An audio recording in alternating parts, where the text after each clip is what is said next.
Well, welcome everybody. It's great to see you here. I'm going to share a little bit about personal stories of what my wife and I do here in Louisville in terms of urban homesteading.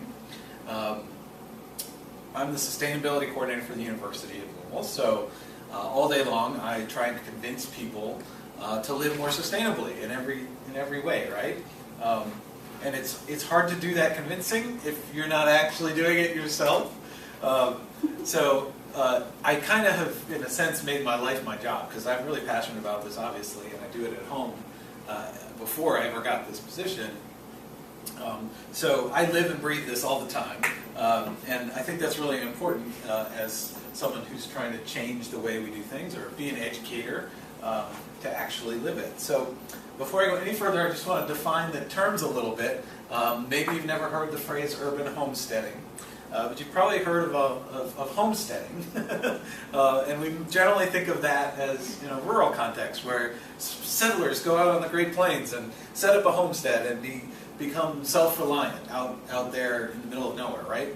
Well, this idea of urban homesteading is a fairly new one, and the idea is, even though we live in a place where you can pretty much get everything you need, all the energy, food, anything you need, clothing, is all available for you to go and buy. Right? The whole idea behind sustainability is to think about how can we do more than just work at a job, earn cash, and go spend it somewhere. How can we start becoming aware of what we rely on and producing some of that in our own home, where we live? How can we turn a home into a homestead to make it productive, regenerative almost? So I'm going to touch on several different things that we do, and there's more that we do that won't be in this talk as well. But feel free to ask questions along the way or at the end. And I'd like to start with this slide because a lot of what we do is related to the sun. The sun is the ultimate renewable, sustainable resource, right? And we, in urban settings, pretty much ignore it and pretty much try and stay out of the sun and don't use this energy to produce things. But in our home, we try to. And the most obvious and simple way we do, clicker is not working, so I'll use this, is with our fully solar-powered clothes dryer. People talk about cool solar technologies. What can we do with solar technology? Well, the simplest thing that any one of us can do is to stop using one of the biggest energy hogs in any home, which is our clothes dryer, right? So think about how crazy that is. We dig coal out of the ground, blow up people's backyards in Appalachia, right? Make life out there really horrible and toxic for so many people. Then we have to truck all that coal to Louisville and put it in a factory and burn that coal to generate heat, and in the process spewing all these toxins into the air, mercury into the air, and of course greenhouse gases that are causing global warming and all these problems, and respiratory problems, and if you've lived in Louisville a while, you know about our horrible air quality. Just to make some heat, to boil some water, to spin a turbine, to make electrons, to get to my house, to run a clothes dryer, to spin my clothes. It's just crazy. We could get rid of all of that today with a few pennies by buying a clothesline and some clothespins and taking the time to hang our things out to dry. That's the simplest thing. But there's so much more we can do, and I'd like to start with this to think about how can we actually become cognizant of the power we consume and start thinking about how to be smarter about the usage. So in most homes today, you have all kinds of things, vacuum cleaners, computers, clothes dryers, and nobody has any clue how much energy it takes, right? I mean, most of us don't even know where our electricity comes from. They don't know that story I just told, right? They have no idea of the ripple effects. And they have no idea how much energy everything in their house consumes. They might get, if you're lucky, you might, or unlucky, you might get an annual, monthly utility bill, right? So you get some idea, and somewhere on there, if you look at the fine print, you can figure out how many kilowatt hours you consume, and that's 1,000 watts burning for an hour, right? But that doesn't mean much to many people. So what we've tried to do is go through our house, use this nifty little device, which anybody can get at a hardware store. That's called a kilowatt. It's a little plug-in device. You plug it into the wall and you plug your vacuum cleaner into it, And it tells you real time how much that device is consuming in watts. So I don't think it was a vacuum at this time I took this picture, but whatever it was using 483 watts. And so we did this for all of our equipment, the refrigerator, the coffee maker, everything, added it all up, and paid attention, wrote down how much each thing we used, and then we labeled everything. We put a little piece of tape on our vacuum cleaner that shows that when it's running, it uses about 500 watts. And compared that to, say, the toaster, which when it's running uses about 1,000 watts. So this makes us cognizant. We finally have some grasp on how much we are using when we turn on the vacuum cleaner. And so when you know that, you suddenly become a little more cognizant. You can be smarter about how you use things. And the great thing you can do with this is identify the real energy hogs in your home. Like you can find out that your clothes dryer uses a ridiculous amount of energy, and maybe I should use a clothes line.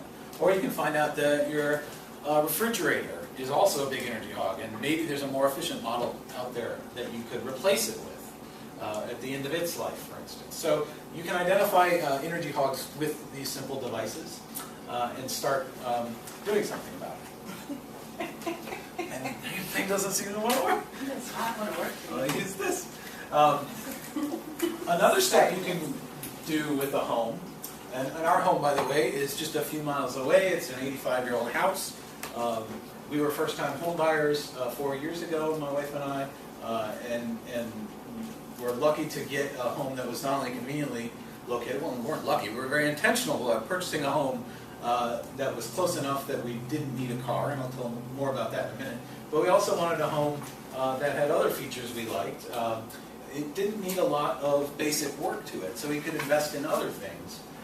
And one of the first things we wanted to do was figure out, were we wasting energy in the home by having it poorly insulated? And the best way to do that is with a home energy audit. So you can hire a contractor like we did, or you can have your local utility, LG&E, come in for about $25. They'll come into your home and do this blower door test to depressurize the house and figure out where the leaks are. They use these cool devices aimed at the corners and walls and things like that to find out where your house is leaking. And if it's leaking, you're wasting energy. That energy is just going out when you heat and cool your home.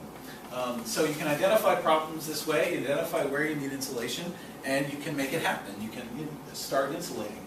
So we had a company come in and do a biofoam. It's made out, it's a soy-based foam, so it's a fairly renewable product. And they blow this in and it expands and fills all the cracks around our basement band joists in this case, and also in the attic, and of course in the walls. So that way you can stop wasting energy, which is really the first place we got to start, right? Another way to stop wasting energy is to get a programmable thermostat, obviously, and these will you can set them so that they're not cooling or heating your home in the middle of the day when you're out of work, for instance, or any other time when you're not at home. So those are important ways to save energy, but we can also generate energy at home. And this is where we really start getting into true urban homesteading, where we create a generative household rather than a consumptive one. So we decided to invest some of the money that we saved in buying a cheaper home that didn't need to be fixed up into making it a solar-powered home. So we're now fully solar-powered. The only fossil fuels we consume at home, because we don't have a car, and because we produce all of our electricity, and in this case we're heating all of our water, the only fossil fuels we use are for cooking, because we have a natural gas stove, and for our very efficient furnace, that we replaced the furnace that was in there and put in a highly efficient furnace. And we keep that furnace relatively not cranking, we keep it down. So these are, if you're going to do any renewable energy in your home, this is the place to start with a solar thermal system. There's ways you can design a home too when you're building a new home. Possibly there's a few retrofits you could do to make it a passive solar house where it collects solar energy in the winter when you want it and reflects solar energy in the summer when you don't want it. So that's the very simplest kind of solar energy. But this is for heating and for heating water. This is a solar water heater, and there's several different designs. This one uses glycol, which doesn't freeze in the winter, so you can use it year-round, to run through this black box that just captures the warmth of the sun. And this little photovoltaic panel pumps that glycol, and so whenever the sun hits it, it turns on and starts pumping the glycol through. That glycol goes to an 80-gallon tank in our basement and coils around the water tank and heats up our water. And we have 80 gallons of hot water, and we didn't hurt anybody doing it. And we didn't spend any money doing it either, right? Then the next big step is to make electricity. Generate those electrons on your roof with solar power, with these photovoltaic cells, instead of digging coal out of the ground, burning it, and all those things that I told you about before. So we're generating about, we have a capacity of about 4,000 watts on our roof. And you saw at the very beginning that vacuum cleaner was 500 watts. So that gives you a feeling for relatively how much we're producing. And of course we produce it all day when the sun's out. And at night we're not producing energy. So we build up our store during the day basically, and then we use it mostly at night when we're in the house. And we produce 100% of the power we need this way. You could do it disconnected from the grid. You could put a battery system in your basement to store that power. We are still connected to the grid. We kind of treat the grid as our battery. So we feed into the grid all day, and then at night we use the power and it balances out. And we don't have to pay a utility bill anymore because of that. Now the other way we don't use any fossil fuels is by not owning a car. This also saves us, on average, about $9,000 a year is what the people in the U.S. spend on car ownership. When you add up all the costs, parking, fuel, insurance, all that stuff, it really does add up. If you never sat down and done a little calculation of how much you're spending on your vehicle, do so. It will be eye-opening. And so, most two-person households would have 2 cars. So we're saving $18,000 a year. And you can put that $18,000 into your solar panels on your roof. People tell me I can't afford it. Well, get rid of your car. You can afford it. So we have to do lots of things to figure out how to get around without a car. The most important thing is to be very conscious about where you choose to live, right? Live close enough to what you need, both work and recreation and stores and things like that. So living in a denser urban neighborhood really helps with that. But we also have been cyclists for many years, and if anybody doesn't recognize him, that's our Kentucky musician Ben Sollee, who is also a big advocate for bicycling. And he did, in fact, he's a cellist, and he did a tour with his cello on bicycles. So you can do it too, and there's many different ways to do it. You can start out with just simple things, replacing a trip to the campus or to the store with your bike, or you can go, get rid of your car, go full scale, and get yourself your own fossil fuel-free pickup truck. This is our bike trailer, which we use for hauling things, usually to and from the gardens, but occasionally we'll have need for bigger, crazier things. This is for parking day when we. It's coming up actually, September 20th in front of Cardinaltown is where there'll be a spot at UofL, and there'll be ones all over downtown where we take over metered parking spaces and turn them into public parks for the day. So we brought plants from our garden and things like that, and a rug and chairs, and you could haul hundreds and hundreds of pounds than we have on these bikes. In fact, this group did a whole move in an entire office, a nonprofit office called Bicycling for Louisville. It's a bicycle advocacy organization here in town. And all of us volunteers moved the entire office, couch and all, in the dead of winter with snow on the ground by bicycle. So don't tell me you can't do it. You just got to figure out how. And even our plumber gets around on a bicycle. This is a local plumber, Dave Berman, who bought himself one of these Dutch-style bikes and takes all the tools he needs around on the bicycle. And just so you know, here's a picture of how you can do this. People say, well, you don't need a car because you don't have kids. Well, you can do it with kids too. In fact, you can do it in a place like Denmark, in the rain, with horrible weather. People there, about 40% of trips are by bicycle, right? So we can do this.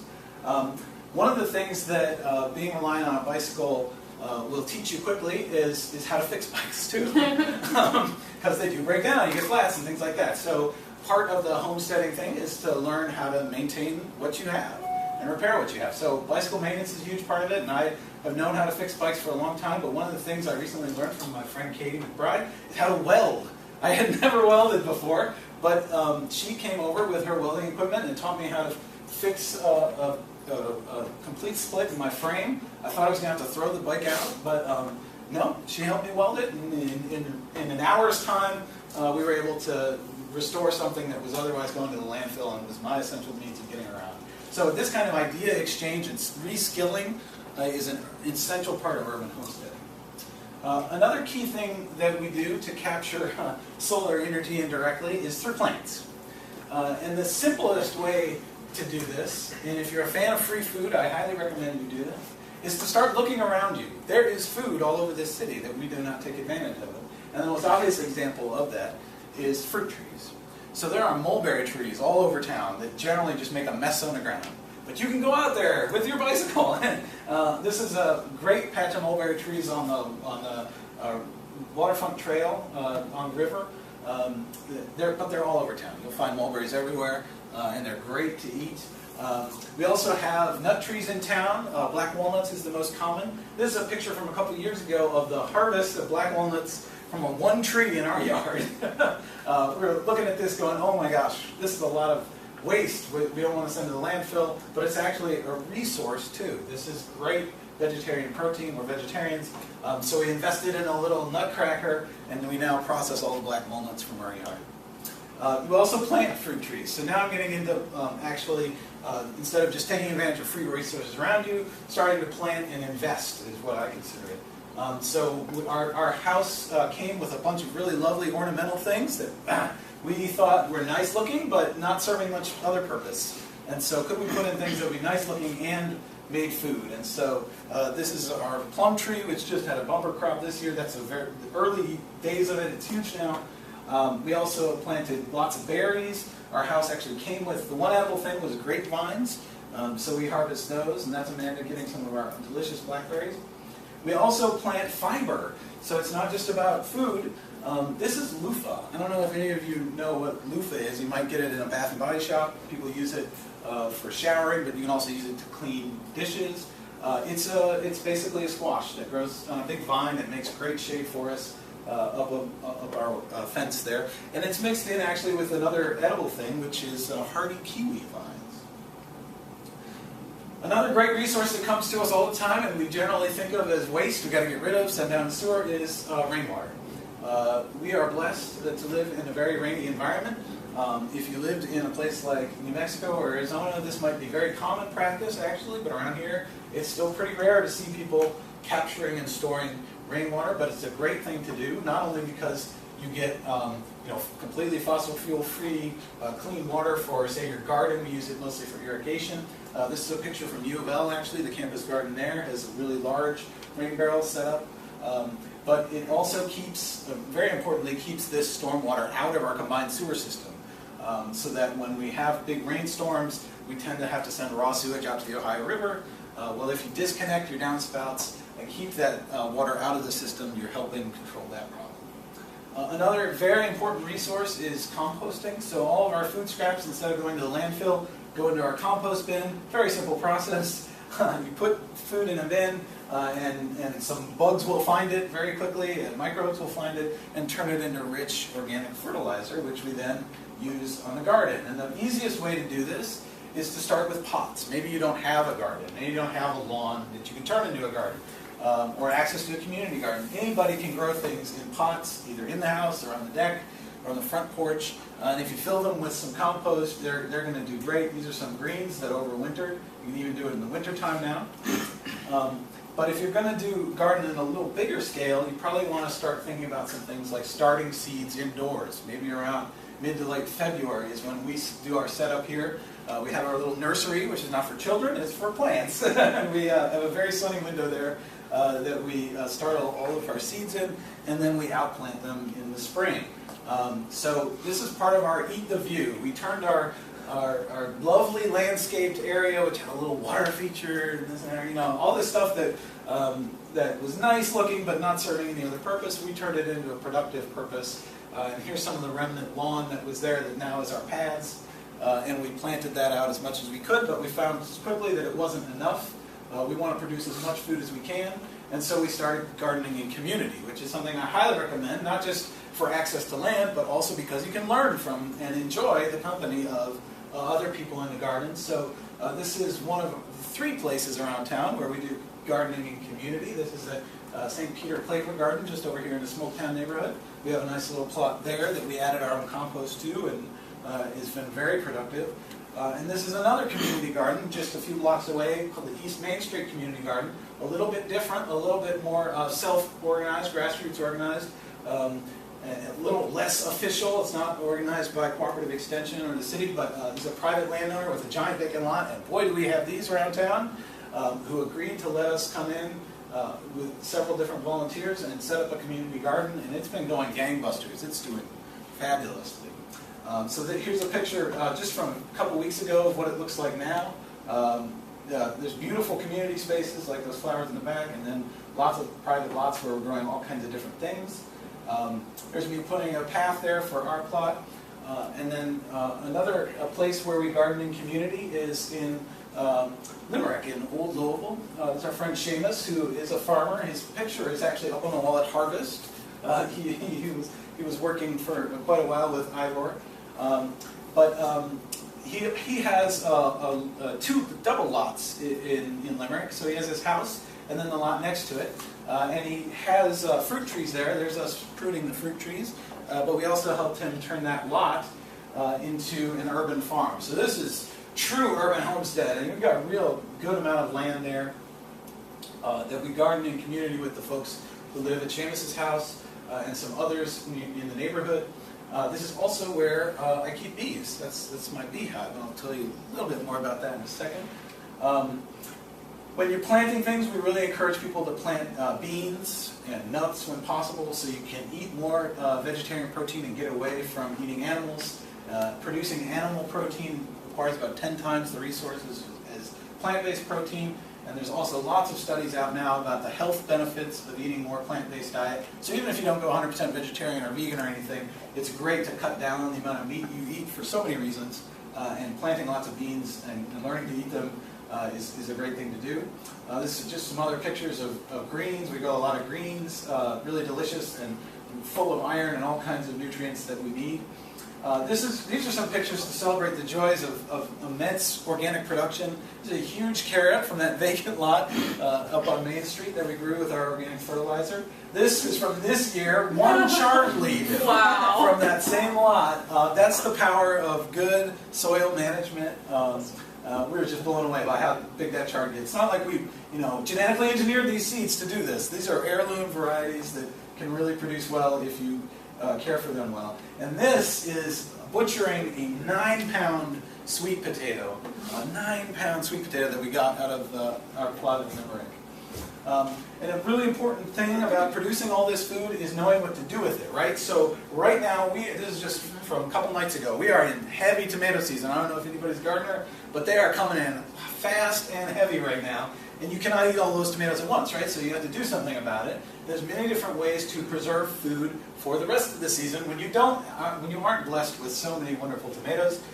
So we've been jarring up and canning salsas and tomato sauce that we'll be using on pasta dishes and things like that throughout the season. It's pickle time. Tonight we're making some more pickles with our friends. This is a great thing to do in community as well. You got to cook up a big pot of water to sterilize the jars in, so you might as well have a bunch of friends over and do it together. Everybody's got gardens and has food to preserve. Another great thing you can do is dry food. So we dry all those mulberries I showed you. We have access to some apple trees. There's one right behind the building I work at UofL where I always collect apples. Dried blueberries, those are from our plum tree. And we do not have this device. This is not our picture, but we are going to build one starting this weekend. This is a solar food dryer. So very simple technology. You can actually make one out of a cardboard box. We did that when we were in the Peace Corps. All you need is a plate of glass and a box to contain the heat, maybe some racks. This one has some wire racks in it to capture the power of the sun and dry your food for the winter. We also do things, a lot of cooking obviously. You can't do this without knowing how to cook. So we're really experimental with our cooking, but we also do things like make our own pasta from time to time, which again is a great thing to do in community. Get the friends over, get some kids over and make some pasta, nothing better.